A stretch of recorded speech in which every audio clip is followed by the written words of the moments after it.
Ouch! Now this is dramatic. Fairly sure we've found the problem. So this cow has come in with a really sore foot, which is exactly why we're filming it, because I'm hoping we're able to do something about it. This foot on the right hand side is much larger than the one on the inside, and I can see a hole almost instantly. I'm praying we find something wrong with it. Yes, my teeth are still messed up. I'm praying we find something wrong with her, because our pastern is really swollen up, and that's not something we can do anything about. Right, onwards.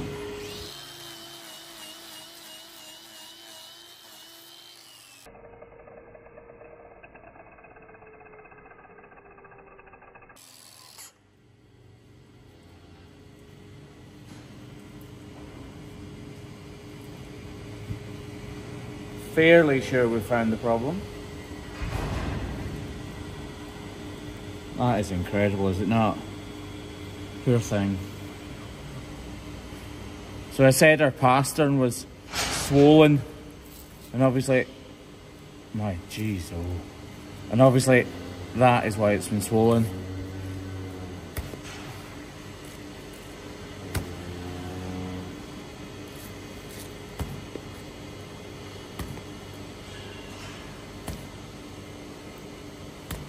We just follow this back to its culmination. There must be a huge cavity in there. We still need to be careful though.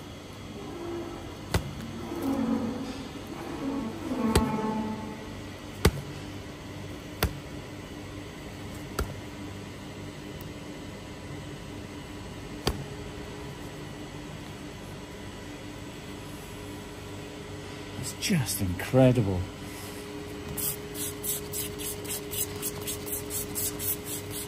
Okay, so we're just going to leave that for a second.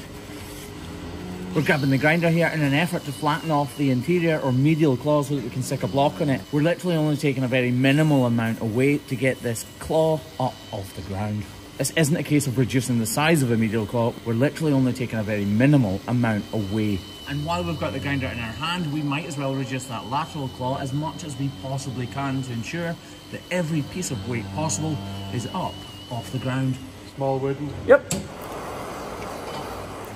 So these are the smallest blocks that we've got, as you're just about to see. Even this one is bigger than that interior claw, meaning that there will be a bit of an overhang that we need to manage. Where's the pretty boy then? Look. Oh, let's have some love for Kev in the comments. I said love, yes, I know his face looks like that, but try to be nice. Say sure. Harsh. The teeth will be fixed soon. Lovely. Not so lovely. Okay, we're gonna get rid of all of this loose detached horn. We can see it's translucent, so we can actually see that there is a portion behind it we need to remove, and obviously this hole goes much deeper than just the surface. I still can't quite get over just how much liquid came out of this. Absolutely incredible. And as you can see, there's actually still some in there. You can hear it more than see it. Now we're not going to take this all the way down to the bottom of the hole, because if we did, we'd be opening our foot up massively, because this must be such a huge cavity. But we are going to make sure that every bit of that infection can get out easily.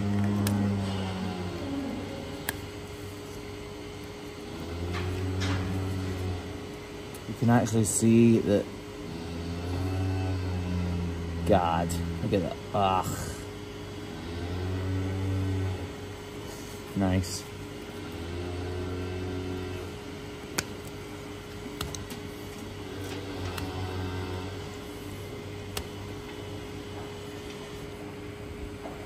Right, let's get as much of this off as we possibly can, because I can see that it actually travels down the sole. Yep, look at that. Just gonna tease my knife in here. Try to lift it away from the corium.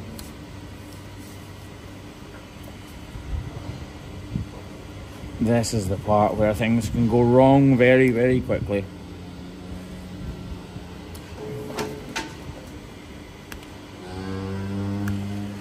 I'm gonna put the back of my knife underneath there and trying to lift this away. That didn't go very well. Round in a circle and down and lift away. Okay, look at this. If we lift this up, look at that. We're just gonna need to snip this off as gently as we possibly can. Obviously this is just hoof horn, not anything else. I mean, look at that. Just look at that. That is just colossal, isn't it? We're not going to do anything else to this at all. This will obviously need to be revisited in 2 weeks' time. But actually, I'm really happy with how that's gone. No wonder so much fluid came out of that. That cavity is absolutely huge. We're going to spray this down with iodine to make sure we kill any kind of infection that's on the surface there. And we're going to wrap it to try and heal up this open tissue now. So now all we need is a wrap from Kevlar. You're not getting a raise. He keeps doing that. He thinks he's smart. Wait until I ask you for a wrap. Okay. Can you imagine the difference this is going to make to the cow? So I said in the beginning that the pastern was inflamed and swollen up, and that I wasn't sure if that would mean we could do anything for the cow, and it turns out the reason it's so swollen up was because there was so much fluid inside her foot. Now that fluid has been released and this bandage will stay on for a couple of days. It should all heal up nicely. That block is going to take all of the weight completely away from the sole, and she's going to be in a much better place than she was just a few minutes ago. This is a win. Okay, now clearly we didn't see this cow walking into the crush, but I'm pretty sure you're going to believe me when I tell you she didn't even want to touch the ground with that foot because it was so sore.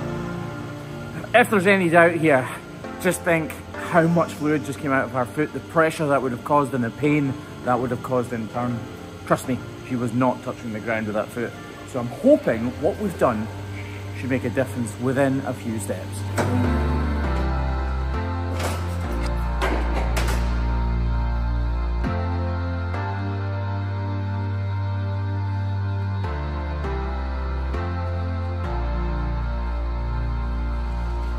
Okay, so she's clearly still in a lot of pain. We're going to check back on her in a few minutes. Just like that, it is a few minutes later. And here she is walking now. Now clearly, she is not pain-free, but she is now touching the ground, which is miles better than she was before the video started, so just take my word for it. Her whole pastern was swollen, so the entire foot was causing pain. So even with the block on, there's still that pain there. But over the next day or so, she's going to realise that that block has really mitigated that pain and really helped out. So when we next visit her in 2 weeks, I fully expect her to have her foot completely on the ground and pretty much be lameness free. You've been watching the Hoof GP and what I would call a very successful hoof trim. Cheers guys, catch you later.